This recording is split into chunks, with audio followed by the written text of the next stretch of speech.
This is the Global Miranda Minor Group, our home of the culture of Malasakit. This is the Global Miranda Minor Group, our home of the culture of Malasakit.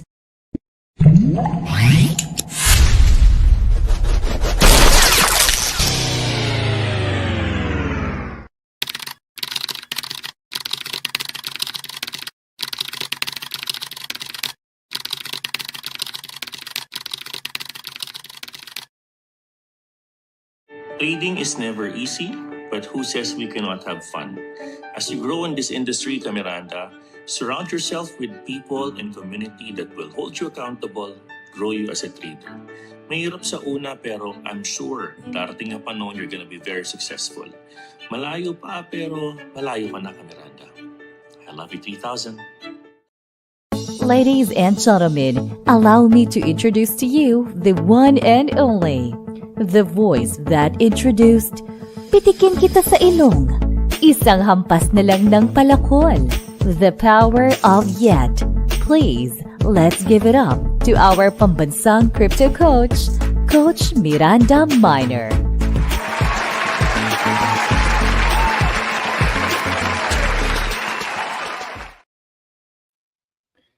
All right. Hey, hello, Kamiranda. Welcome to another edition of our cryptocurrency technical analysis fundamentals exclusive interviews and everything about crypto all in one channel. I have not been live for quite few days already, but I'm very excited to be here tonight to be able to see you again, Kamiranda, and discuss awesome topics about cryptocurrency overall. And of course, as what you guys have known already, last week I had a very in-depth discussion about Coins.ph, the role of the company in the evolving crypto space, and some recent developments. Today, I'm very thrilled to welcome someone who can shed even more light.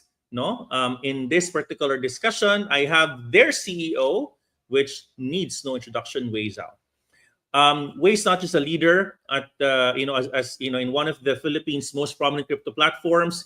He's also a seasoned veteran in the global crypto space and tech industries with a wealth of experience in navigating market cycles, including challenges in the bear markets and the opportunities for bull runs.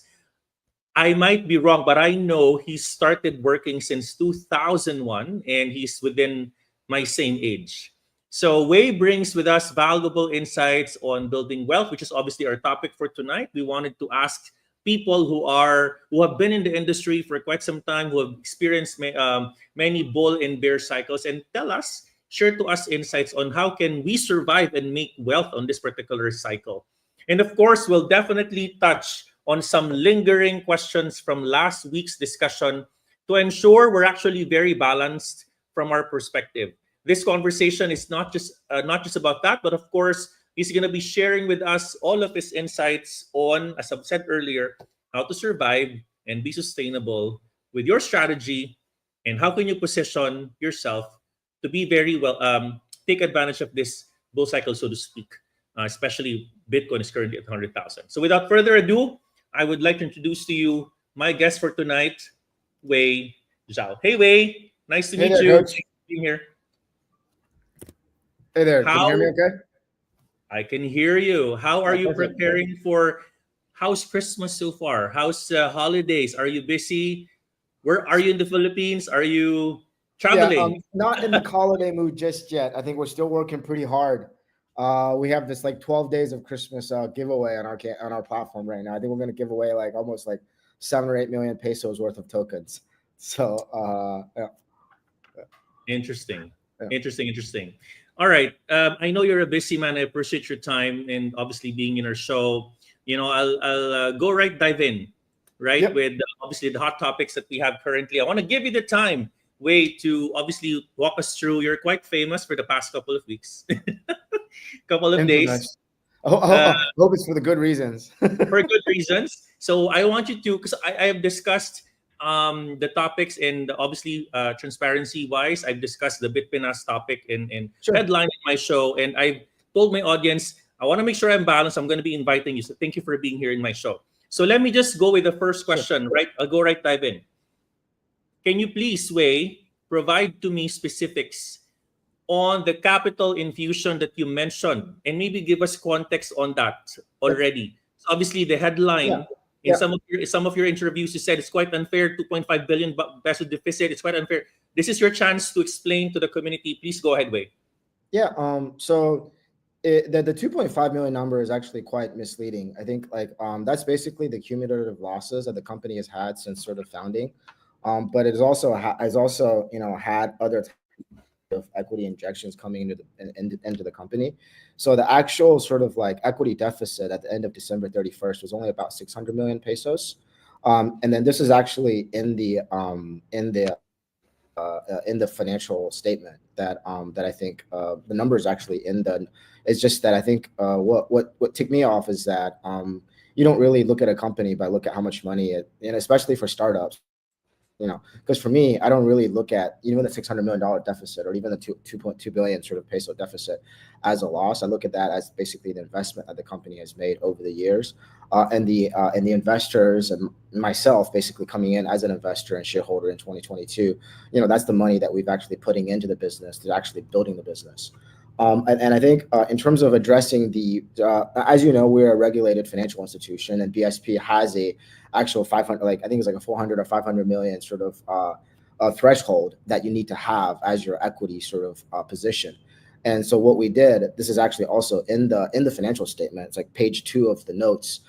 In 2024, the company actually injected about $1.2 billion. The shareholder of Batur, GCT, the Singapore holding company, actually injected about 1.2 billion pesos into the business to basically to reverse the negative equity deficit at the business, to basically meet our regulatory requirements. And that's sort of like yeah. So that's basically it. So I didn't think that was a newsworthy kind of a. But I guess, if you look at a company's through the financials, you can find any number that's sort of like big and negative and turn it into news. So that was why I sort of took issue with the whole situation. Because if I have a negative regulatory, I would not be in business today. Right. And the BSP will basically go and take away my license if I am a going concern. And I think the other thing that I kind of want to address is a little bit tricky in that we've actually been, sort of like, if you remember, half of 22 is actually a pretty bad market, and then 2023 is actually a pretty bad market as well. And then 2024 overall, the market picked up around fourth quarter last year, especially first quarter this year. So in terms of just sort of general revenue numbers, we've actually grown almost about four times vis-a-vis last year. And my total cost on my total expenditure side has actually gone down because a lot of the investments that we did in 2023 has actually already been made. So we've been profitable as a business since sort of the second quarter of this year. And I think we actually have some numbers that we're going to put out, to the extent that sort of doesn't get us into jeopardy from an accounting perspective. But basically, for example, in the fourth. I have the dollar terms, but like in the fourth quarter, we're looking at basically close to $8 million in revenue, and that matches basically my total revenue for all of last year. So sort of like from a So what I want to say is that from a balance sheet perspective, I think we're actually in a very strong position, and also from a financial operating perspective, I think we're also in a much stronger position vis-a-vis sort of end of 2023. So you're saying that the infusion that you'd had, from your parent company, the capital infusion plus the awesome performance in 2024, particularly you mentioned the fourth quarter, you have $8 million, revenue perspective. So all in all, you're saying in a layman term, if I'm someone who's holding money in Coins.ph right now, you can say we are in a good shape as a company. Correct? Yeah, absolutely. I mean, I think we've always been pretty good shape as a company. It's just, and then, so, because the other point that I kind of wanted to make was that, but Batur is only one entity in sort of our broader group. And it doesn't really reflect the sort of like, it doesn't really reflect the overall sort of strength of sort of the business. Right. And I think, so even like post the equity injection, we basically have a very positive equity. Post the 1.2 billion, we basically have about 600-700 million pesos of sort of like equity reserve. And and then we basically we basically have strong revenue growth and then profits coming in on top of that as well. Okay. And then talk to us. I've also seen your interview in, I think, in the past episode with Coins.ph.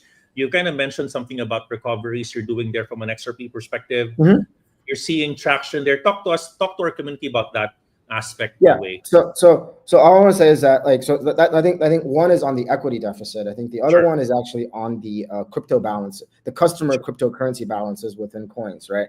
So if you look at so what I want to say is that all of the customers' currency balances are fully backed and right, and then sort of the report reflects that. It's just that there are certain gaps in terms of timing difference at the time of the audit.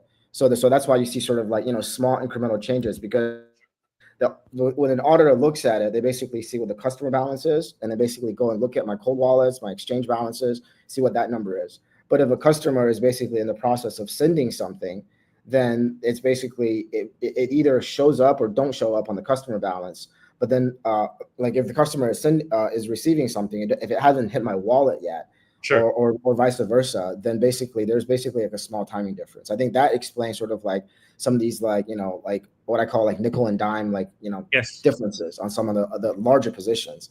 But in the audit statement, basically the auditors and as well as the board basically signed off and okay, this is all the customer balances are there. Right. With regards to the sort of the XRP, what I explained was that some of it is actually doesn't sit within control right now because there's law enforcement going after it. We've then identified like sort of what that position is, and then we start working with the law enforcement to basically on the recovery of that position. And then we've actually started recovering that this year, and then that'll be reflected sort of in our balance sheet. And then we expect full recovery of that of sort of whatever that position is. But what I wanted to add to that is that irregardless of even if we don't make a dime of recovery, at the end of 23, Bator has enough excess cash of 300 million pesos and cash equivalents to actually sort of to make that number whole. And the same is still sort of the case today. Although we do expect to make a full recovery of that amount, and we've already, because some of them are actually locked. They're basically locked with sort of reputable exchanges. We do have always had cash reserves set aside to make up the gap if there's any sort of unsuccessful sort of recovery on that front. Which pretty much again goes back to your point earlier that Coins.ph is in a pretty good shape from a financial perspective overall. Okay, all right. Yeah, I mean, because the thing is, like for me, like I think when I came into Coins in 2022, like I think you and I chatted, and then you talked to a lot of the people here. It's like my goal here is basically to like we're here to invest. Like we're not here to we're here to basically build something that normal people can use in a safe, compliant, and secure way, right? And my goal is basically like when we came in here, we only like Coins only had like 5 tokens listed in summer of 2022. Right, which is only like Bitcoin, XRP, like BCH, Litecoin, and Ethereum, right? And today, we support close to 30 different blockchains. I have about 120 plus tokens listed on our exchange, and we've also completely replaced the previous sort of exchange Coins Pro platform with and we developed that and rolled that on our own. Sort of when you do that, and you do that in a bear market, I think you do incur expenses. Right. But for me, I never looked at it as sort of like, hey, I'm going to throw away all that money. Right. The way I looked at it as an investor, if you looked at my track record, I've had pretty good success in that, both as a manager and as an investor. In terms of like, I view that as basically we've invested cumulatively about 2 billion pesos into the business, and then with that, we basically I think what I think is one of the most one of the best sort of crypto trading apps in the market today. Right. I think when you compare us to like a lot of the offshore exchanges, of which I've worked at one, I've grown one before with Binance, is that we can't offer a lot of the products onshore just for regulatory purposes, right? But I think what we're doing is basically what I want to do is I still want to bring innovation, but we want to basically bring innovation under regulation, right? So I think one thing that we're looking to launch next year is basically like a margin trading product. but it will do it. It's not going to be like, you can go 40x or 50x, but it will be limited. But it is, additional product that we're going to bring into the market next year. And then we do want to bring lending products to the market as well. And I do want to bring, yield management, like sort of yield bearing product, like wealth management type of product. I want to bring a lot of that to our users, because I think it's important, I think, for our users, especially people to get access to these kind of products in a safe and compliant manner. And so for me, just sort of like, the mission doesn't change just because of something, like because of, some of these distractions. So we'll continue to, invest into the market and bring, bring what I sort of like call global standard kind of product, I think, to our users.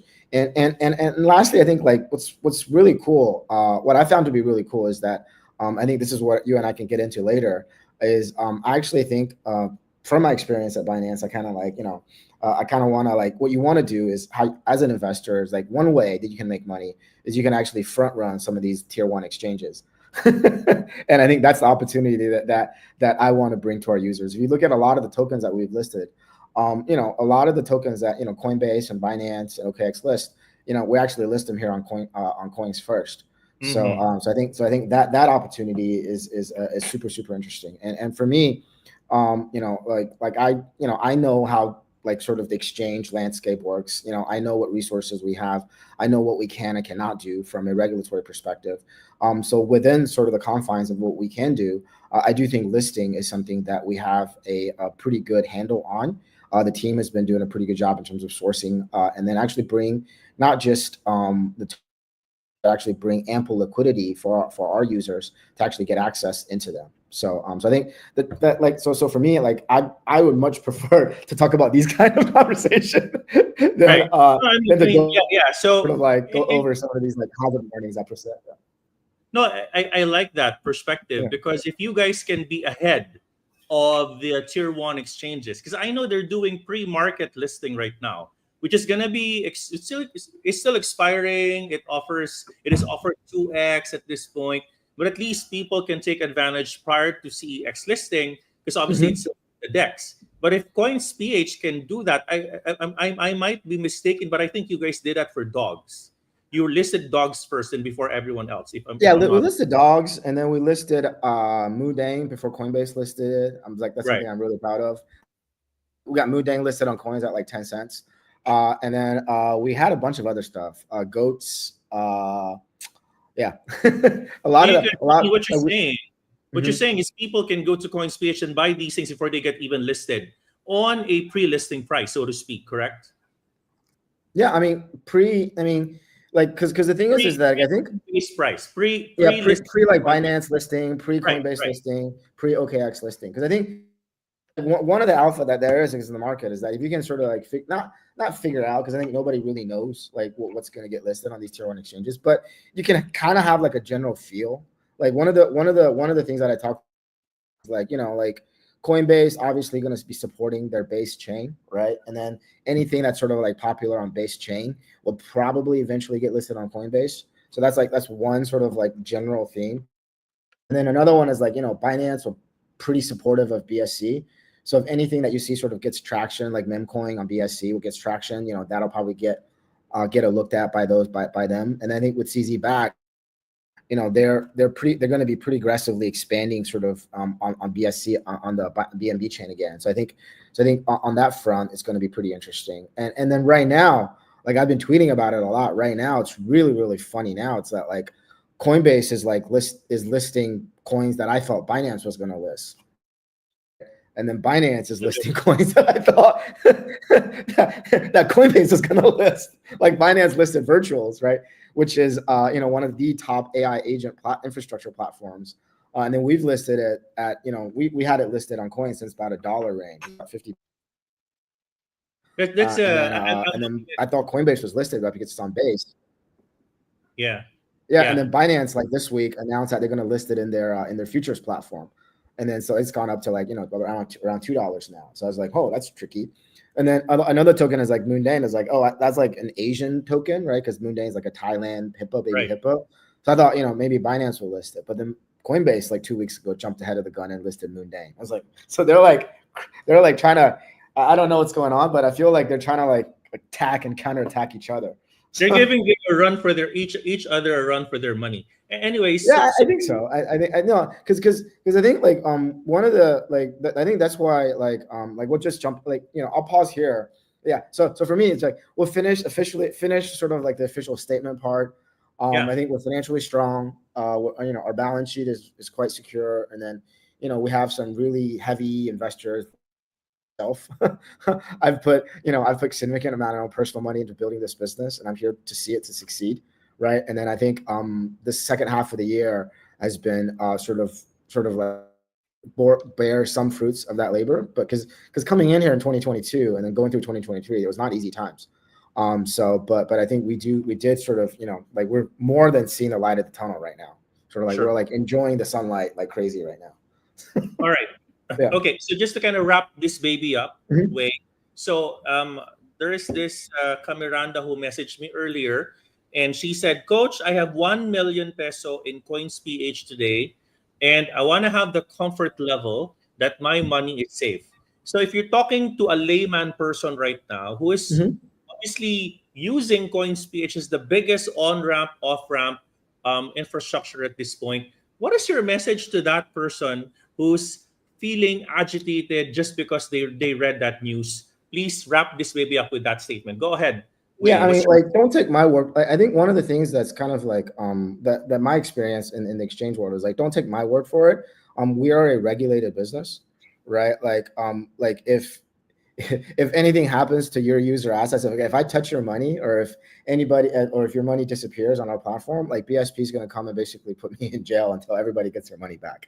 I think that's sort of like the level of it's like almost like common sense, right? And then for me personally, I have been working in the industry, in crypto since 2018. But then, if you look at my background, I've been a seasoned, operator and an investor since 2001, right? And then if you look at the investors that we have, it's legitimate. But I do think that there is a level of comfort in terms of like knowing that you are dealing with a licensed platform, and then by being the biggest sort of exchange locally, we do get a lot more scrutiny vis-a-vis anybody else onshore in the crypto industry, not just from the press, but I think from the regulator as well. I mean, I think I enjoy the sort of people looking at us and then constantly sort of finding issues with us. That's great. I love that, right?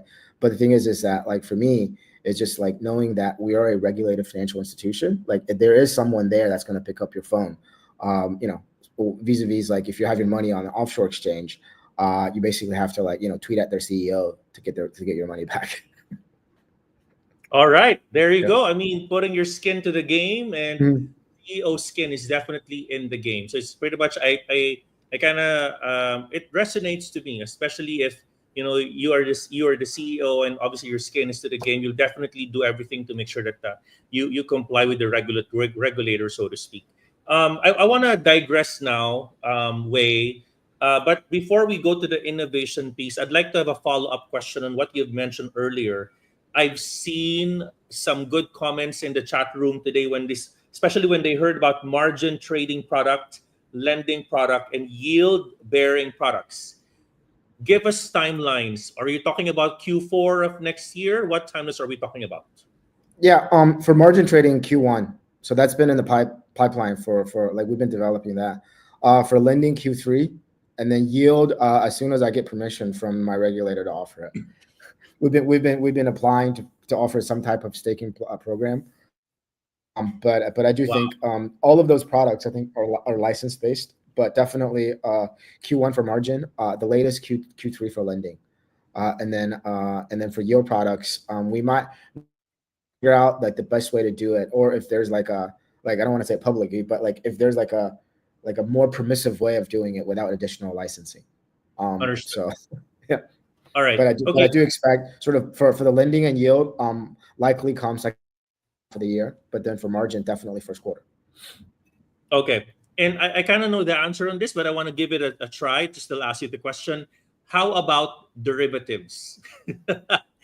Derivatives. Go ahead. I Answer the question, it's I please. think yeah, I think it's going to be mission impossible at this point, given that I sort of like went down a deep rabbit hole of trying to figure out how to do it, right? In most countries, to trade futures, to have a commodities and Futures Commission.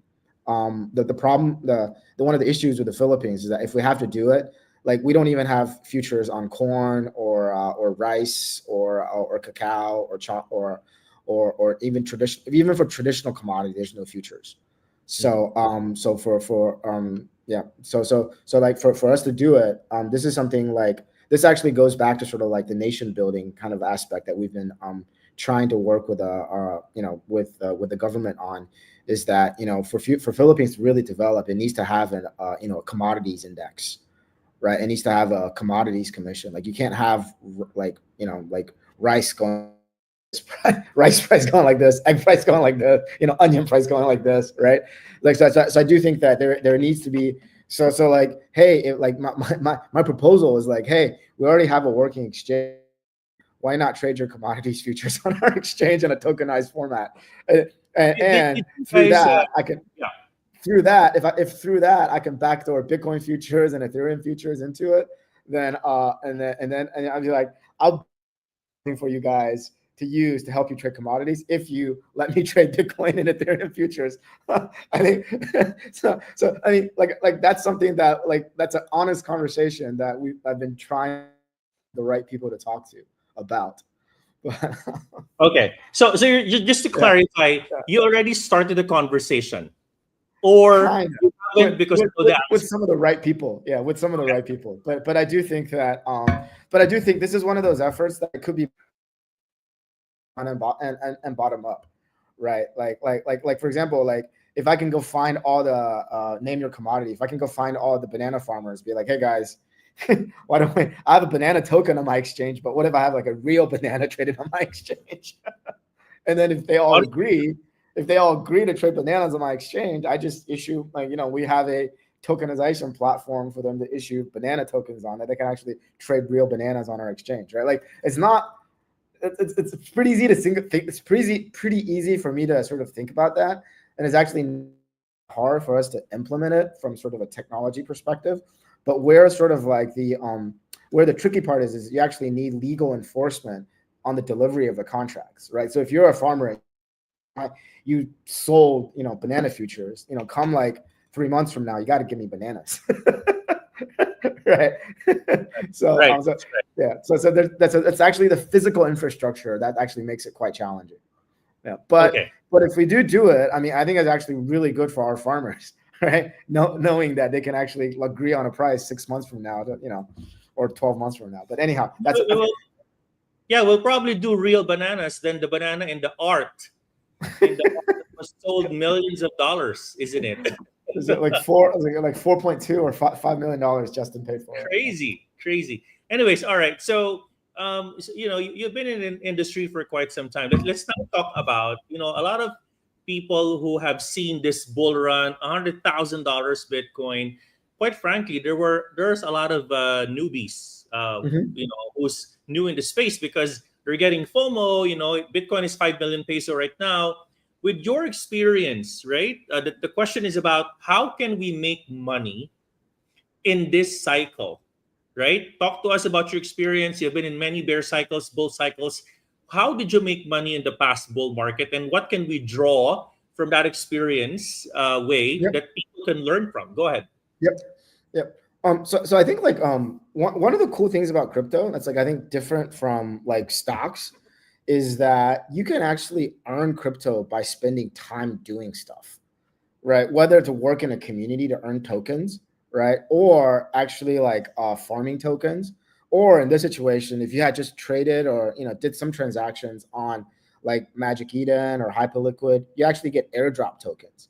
So you don't need to actually put a lot of money into crypto to actually start building position. It is one of the very, very unique asset classes where it's actually quite democratized in terms of access, and it's also like if you get into the right community groups, it's really important, like yours, right, to get to actually to get to the right alpha.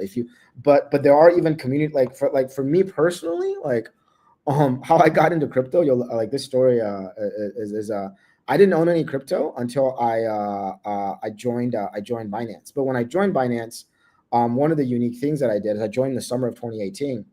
I took all my salaries in BNB. Oh, okay. So I got paid in so I didn't get paid in dollars. I got paid in BNB. I Is mean, that I had because CZ wants you guys to earn BNB instead of I mean, fiat? no, he gives everybody the option of doing it, but most Okay. people sort of still take like half BNB or like half dollars because they still have to And what like, did you do for your salary? Is it 100% or 50-50? 100%. Oh, All my wow. salaries and Okay. all my bonuses in BNB. And how much Yeah, was because BNB? because for me, I was like, wait a minute, like because I had a I already had a pretty good career at that point. Like I'm not worried about like Sure. putting food on the table, right? I need to have I have house, I have my car. So for me, I view this as like let's just double down, right? Like I Sure. got equity, and I got equity in the company, but I actually just took BNB, and then through thick and thin, I was paid in BNB for like 3 years, and then I was like basically I had a significant chunk of BNB, like 6 figures in BNB, by the end of like when I left, and BNB went up from like $5-10 when I joined to around $400-500 when I left. Oh, So wow. I basically like 20x my salary, right, and bonus over a 3 year period because I didn't, and I think that I mean that a risky decision. So what made you decide? So let me just try Mhm. to decode that. Yeah, Sorry sure. to interrupt you. Wait. What made you decide? Because obviously, I mean, it's a risk, right? I mean, what if it goes to Mhm. zero? What made you Mhm. decide? Tell us, teach us what made you decide and what made you Yeah. approach it that way. Yeah. So one of the cool things about crypto is that I can always sell it. Mm. Right? Like BNB is like one of the top 5, top 10 traded assets, right? And then it's on Binance already. We can all trade on there. So it's like if there's any risk, like that I see, I can probably get out of that position. But the thing is that like what made me sort of really bullish on it is that I had I like you said, one word that you used earlier in this conversation that I thought was really impactful is basically I wanted to have more skins in the game, True. right? I felt like, okay, I didn't like, I knew about Bitcoin was at $100. I was like, oh, it's too hard to buy, right? It's like, what do I have to do? Like, I was like, so I didn't build a Bitcoin position. This is like, so I was like, okay, like what's a way for me to like, lever up, right? So the best way to do it is that not only do I earn it myself, but I actually like participate in the building of it, right? Because I knew my own capabilities and I knew what they wanted to do, and I felt like, hey, if I can basically make Binance big and successful, then I can actually uh, uh, I get like a tremendous amount of leverage effect on the BNBs that I hold, right? So sort of like for CZ, it was great because it's like mission aligned. Like everyone is aligned to basically not only to make Binance successful, but to basically drive value into BNB, right? That's what we made all. So when I was running in the investment team there, I was running M&A and labs. All the investments we made were in BNB, so basically getting more people to use it. And then when BNB Chain came out, we were actually, actively promoting and then helping the not just investing, but supporting the ecosystem to grow. So sort of like, so for me, it's like I'm 100% aligned because of my personal stash. And then in terms of risk, I think maybe it's just me, but like just sort of from I actually didn't see that much risk in holding it, just because I saw a real use case right in the BNB token. I looked at it, how they're committed to burn half of the supply, so and then the team, I was very comfortable with the team when I was talking to them about sort of what they wanted to do, what they wanted to build. So sort of like and I did my own due diligence, right? It wasn't just sort of like, hey, let me just get paid blindly, because I do hear horror stories of like people that I know that worked at Terra Luna that basically had a lot of, not just even Terra Luna, even when they took risk off of Terra, they put into USD. Right. So there are like sort of nightmare scenarios that of like where things are the opposite. But for me, I that was a I thought it was a calculated bet, because I bet on not just my, because I thought like I can bring value to the platform as well. So that was like a personal experience. But what I'm seeing now here, unless you if you don't want to make a job change, right? Like, because we're gonna, the other alpha that I want to is like we're gonna have a token second half of this year as well, and then we do plan on rewarding not just our users in trading on our platform. So I think that I think just by trading on coins, I think you'll have opportunities to earn airdrops of our own token down the road. Like trade to earn. Yeah. Trade to earn, yeah. I mean, because like one platform that's been really popular right now is like there's a platform called Hyperliquid, right? Their airdrop like a third of their token supply, and that's just basically like a DEX perps, like a perp DEX, Right. right? Like, and I think people got, people just because they're doing some trading, they're airdrop like, five figures or six figures in terms of dollar terms, in terms of hype tokens, right? So I do think that, exchange tokens is something that at the end of the day makes a lot of sense, because exchanges like do want to reward their users, and then tokens is a great way to activate that loyalty program. So I think that's, just by trading on coins, I think we will be, having some kind of rewards to our users down the road. That's good. And I think like, yeah, and I think like, like one community that we work with pretty closely is actually the Y community, and I think they do a lot of things in terms of educating, right? Because I think one thing that I've seen really common in the Philippines is that people do get really into sort of the play to earn opportunities. And I think it's just that the tokens, the gaming market is not at sort of, is not at what it was in 2021. But I do think that that market will come back. So if there's any way that, if you have a lot of excess time, if there's any way that you can spend, both this and time to earn tokens, I think that's actually the best way, because then you're not only getting a financial reward, but you're actually lifting and you're educating yourself, and you're actually picking up new skill sets, that you can replicate and maybe even lever up down the road as well. So that's like, so for me, it's like, I actually think like using your own, time, and then using your to earn tokens. I think that's actually the lowest, threshold to get into the game. And then if you have no coin, I think from an investing perspective, I can pause here and then open up for any questions you have, and then we can talk about sort of my thoughts on investing. No, please go ahead. I'm just writing down some notes. Please go ahead. Sure. Yeah, I mean, from an investing perspective, then a lot of it just depends on your own financial goal. Like, one advice I have for people is that, like, I'm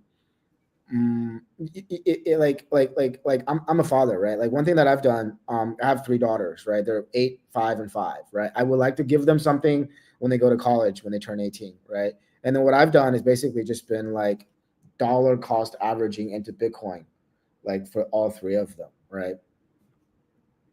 Is it equal, or someone gets more than the other 2? the older one has a 2-year head start. The older...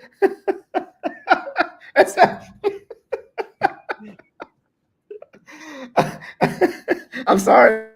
Like, like, she came in earlier than you guys. Sorry, guys. Of course. The eldest I'm gets kidding. more, No, right? It's equal amounts. I balance Okay, it. good. Right? You can't, Good. All right. you can't I asked buy. it.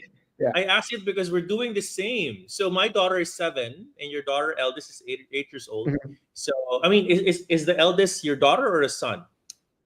I have 3 daughters. 3. Okay, got it. Yeah, Three I daughters, missed that. All right. Yeah. Okay. yeah. Please continue. So it's just like you do have like kids, and I think like there's no better way to just sort of like dollar cost average into Bitcoin under their name, right? Or that forces you the discipline of not looking at prices every day, not get greedy about like spending it. Just be like, I have a goal, right? This basically, and I think if you dollar cost average Bitcoin, for the last 5 years, or even for the next 5 or next 10 years, I think you're going to be sitting on a more than a pot of gold in the 3 to 5 or 10 year time frame. So I do think that, like, and I do think that so that's like if you have a longer time horizon, right? If your time horizon, if you're like just a young person, you're like, I'm just gonna bet $1,000 every week, right? I'm just gonna put $1,000. Like, I'm gonna go to a casino. I'm just gonna put $1,000 every week, and then I either X amount of money or it goes to zero, and I don't care. Like, if that's your thing, right? And then you want to deploy that, and you want to deploy that strategy, right, as a way, sort of, that's obviously on the other end of the curve, right? Vis-a-vis saving for your kids, like college education. But like, if you're on this side, I think there's like a good strategy for you to deploy as well. Like, first of all, don't go to gambling sites, because you will lose all your money. That's like my first advice. My second advice is don't borrow money to do it. And that's even worse, right? And the third thing is that don't what is it, like don't trade with leverage, because that's a pretty easy way to lose everything as well, right? And that's so sort of like those are my general advice. Like if you don't know what you're doing, only trade leverage if you know what you're doing. But if you don't, I mean, but because right now, there's actually this thing called like AI agents that's coming out now that you can actually just sort of like track or follow their trade. Because I think most of us are pretty lazy, right? Most of us like, like we kind of want to know, like there are certain people that we follow that or certain, people that have helped us make money that we kind of like, hey, these guys are pretty good in doing their job, whether they're KOLs or whatever. But I do notice that, sometimes you do end up shilling your own bag, right? That's like pretty common in this space. Like, but the thing is that I think there's a kind of like interesting theme that's coming out now, that you can actually sort of like have AI to help you design your portfolio, right? With guys like AI16Z, with like some of these AI trading bots. So I think some of those things, I can send and share with you guys, and then we actually have some of those tokens listed on our exchange. So I've been doing a big rabbit hole like on there. So if you have just sort of like, hey, that's the money that I want to allocate every month, then it's actually pretty interesting if you can sort of like look at what some of these agents are doing, and or the other one is that there's actually a lot of how do you want to say this? There are certain influencers, or there are certain sort of like guys that are out there that have been doing this for a long time, that if they do see that they have a good track record, it's actually pretty easy to sort of copy trade those people as well. So it's sort of like that's on the other side. If you're like, I just have 1,000 pesos I want to bet every week, it's my own money, I don't care if I lose it, like what do I do with it, right? Then I do think that you can deploy it, but into sort of a lot of these long tail opportunities. Like for me, I generally allocate, like my cryptos, like, I still hold like sort of the mainstream tokens like Bitcoin, ETH, and Solana. And then like with about 10-20% of my portfolio, I just sort of, mess around with. Right. And if I make money, I'll go back and stack more Bitcoin and Ethereum. Okay. I was about to ask that question. What's your portfolio management style? So Yeah. pretty much the macro cap coins and 20%, here and there, and yeah, just 20-25% that I've speculated, and then because I also have a fund that I put money in, old fashioned research. So that's like for primary opportunities. I think they have some really cool projects that they've invested in there. And I do think that even for this market right now, I think like even the mainstream coins, because I think like in this market right now, like what you have to do is you just have the ability to hold. Right. Because ultimately, I just feel like this is one of those like rising tide lift all boats type of markets. This is not a sort of like sector specific pumps. Right. In 2024, we basically had like sector specific pumps. Right. I think in 2025, we got a little bit preview of that after Trump's election, where basically it is a rising tide that's lifting all boats. Like even like XRP Cardano was pumping like 3x, 4x.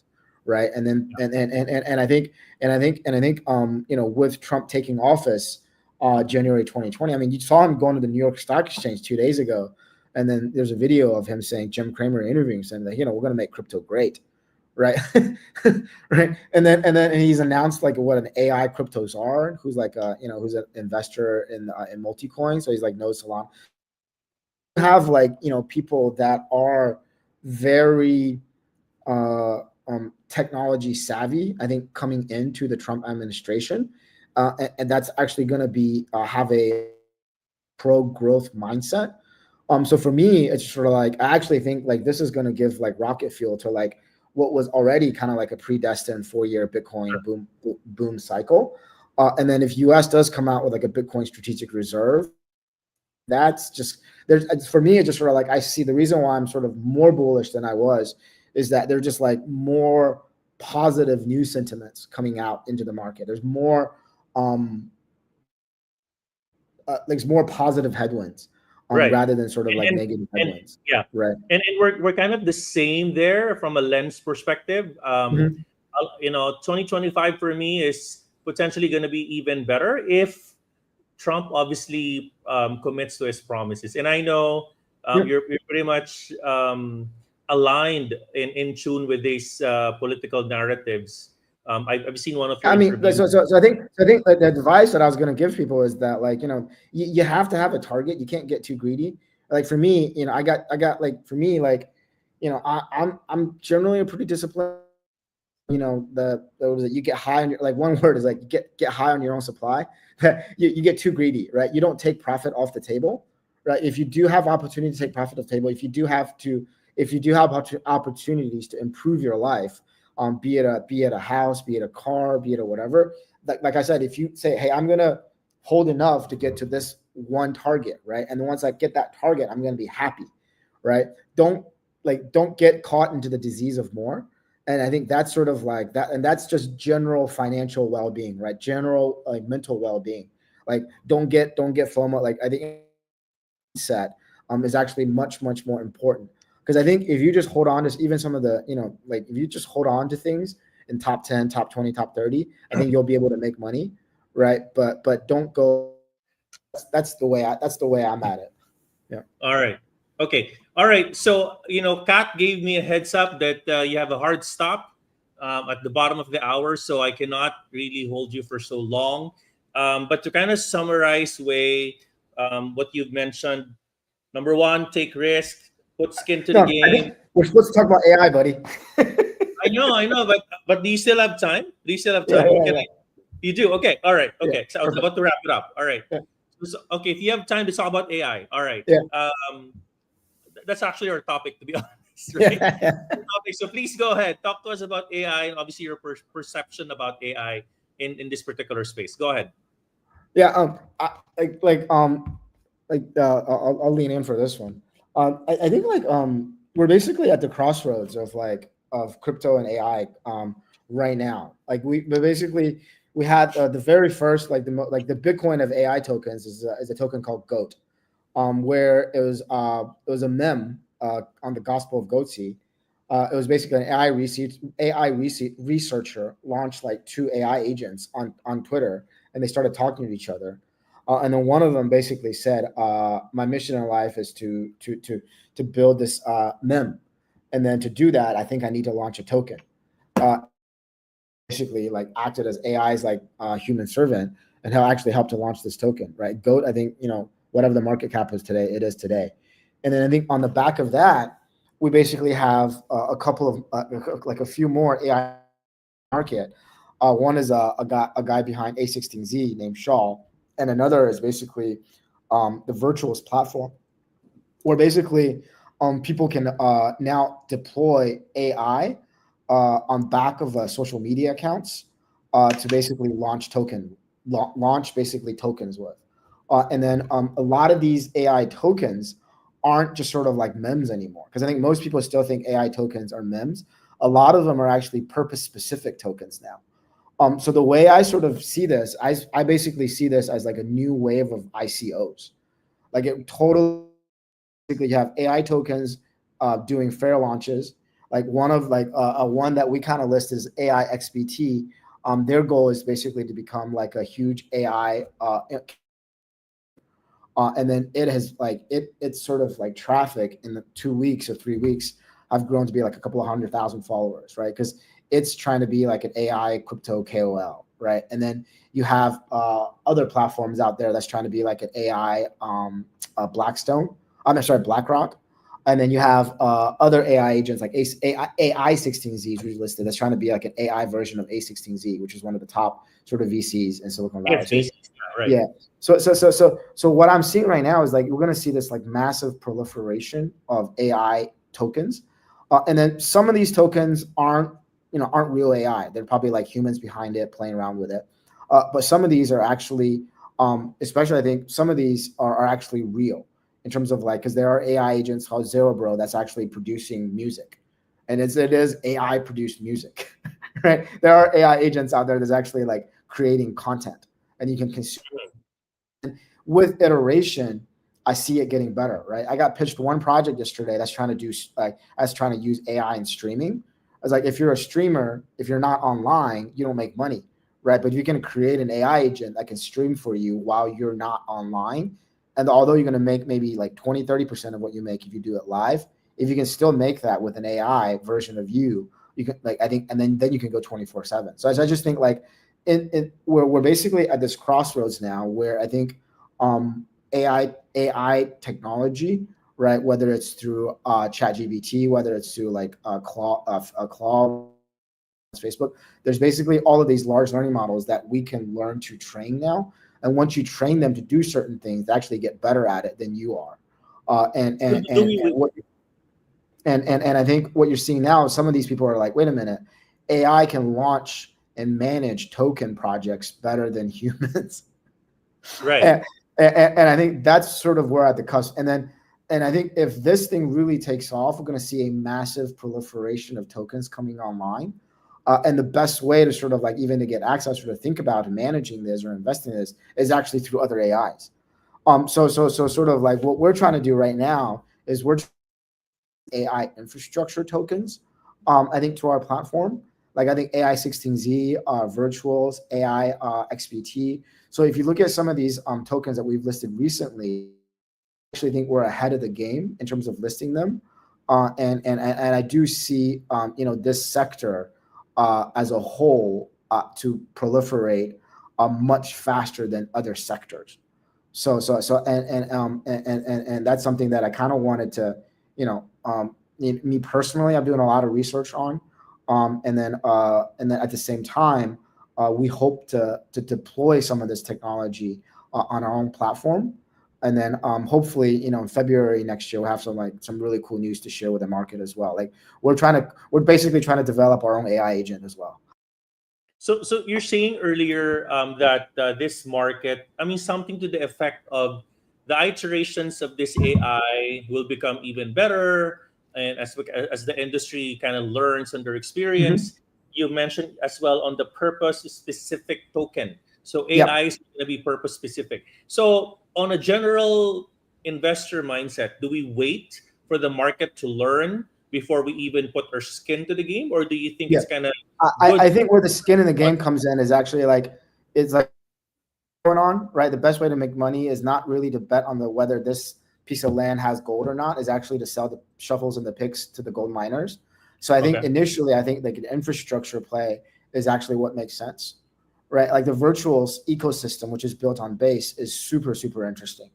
And there's a ton of people sort of going in there to actually launching AI tokens themselves, right? But then the thing is that to do that, you basically need to have virtuals tokens in the first place.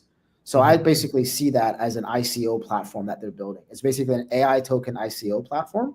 And as more people, and then as if one or two, it's just sort of like, if you remember a year and a half ago when Pump.Fun came out, right? The Pump.Fun organization, made a lot of money by helping to sort of launch these meme coins, right? You also could, most people that sort of bet on them or those early meme coins probably didn't make any money at all because you lost it all. But if you're an owner of Pump.Fun, you made a lot of money, right? So I think this is the case that I see sort of in a lot of these infrastructure plays, that if the platform grows tremendously, then the virtuals token, I think, is going to be super interesting. And the same is true, I think, for AI16Z. I think for the purpose-specific ones, there is definitely an early mover advantage, right? Because learning ramps up exponentially, right? The earlier start you have, the more interactions you have, and so that's why I think like some of these earlier ones have an advantage over sort of latecomers, but that doesn't, and I think and then that has sort of like legacy value as well. Can we rely on Coins.ph to kind of become our compass if a token That's can my become an early mover? goal.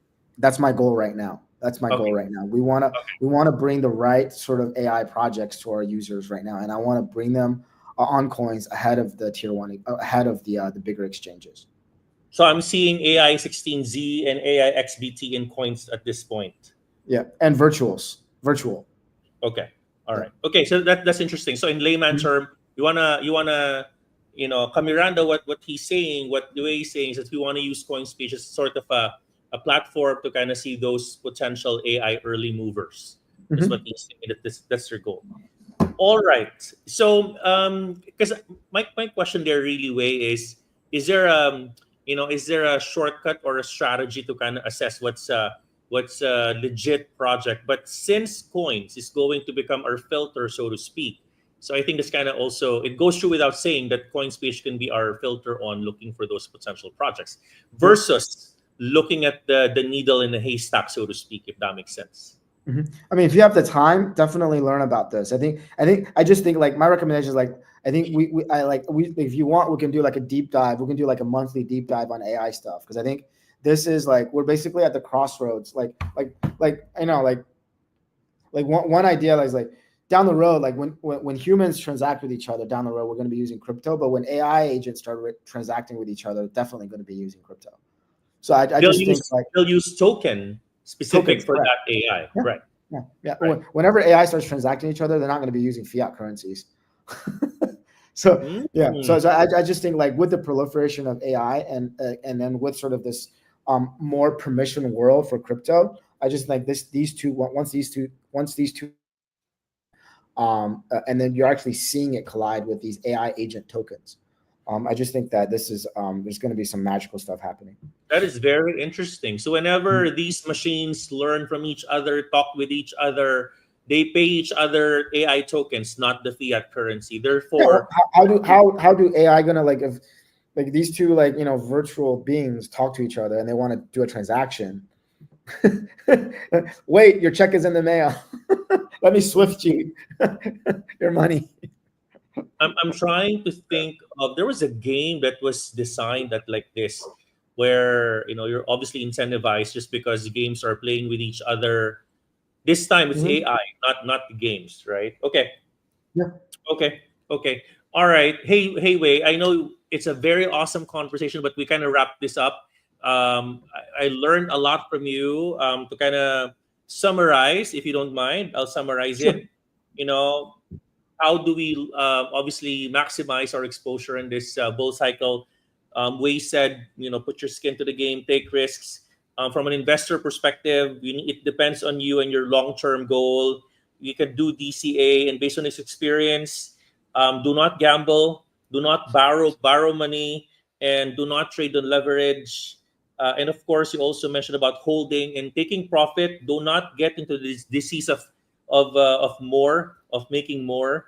You need to take profits. And we spoke about AI. Obviously, we need to learn more about this, but obviously, we've kind of take a bit in pieces of what AI can do from a long-term perspective.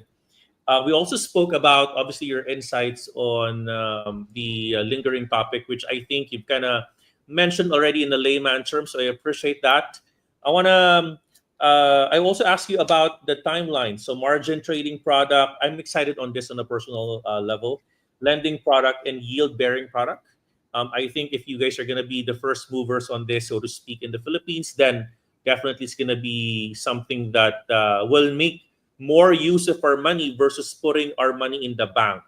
One of the most famous narrative and post I posted in my social media way is when I left 200,000 peso in the bank. Sorry, 100,000 peso in the bank. I only earned 200 pesos in 2 years. In 2 years. So the narrative is, if there's anything, an instrument, obviously regulated, that we could repurpose our money instead of fiat in the bank, more than happy if coins can do that. Right, it's going to be one of the things that we could look forward, and we're going to be very excited. On that note, Wei, thank you very much. And I would like to kind of give you the last few minutes. Any last few words to our community about Coins.ph, anything that we would like to learn more about from you? Please go ahead. Yeah, I think we're here to I think one thing I want to say is that we're sort of like beyond the financial inclusion phase. I think that phase has been over. Now we're in the financial empowerment phase, right? I mean, we want to bring the right financial products, I think, to our users in the Philippines. And then what I want to do is like my mission hasn't changed, sort of like, and to bring top tier sort of global projects, global opportunities, and we want to bridge that over to our user in the Philippines as well. All right. I just want to read this funny comment. Someone said, because you said earlier AI using crypto, someone said Terminator using crypto. How do you pay that guy, right? I know. How do you pay? All right. Hey, man, thank you so much for your time. Have a good rest of your day. Thanks, you. Thank you. Take care. All right. Bye-bye.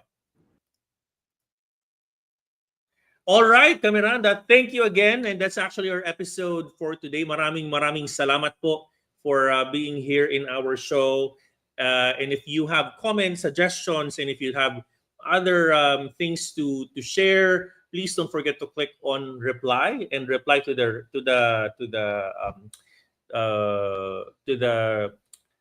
what's this rewind replay version, no, of this particular show. Again, thank you, Coins.ph, and I know you're a busy people, but thank you for making time. Kamiranda, I'm gonna be doing another live just for 30 minutes. I'm just gonna be doing some market review. Please tune in for another 30 minutes live on a different show. All right, maraming salamat po at Coins.ph. Maraming salamat, buhay kayo. God bless you. I love you 3,000, guys. Bye-bye.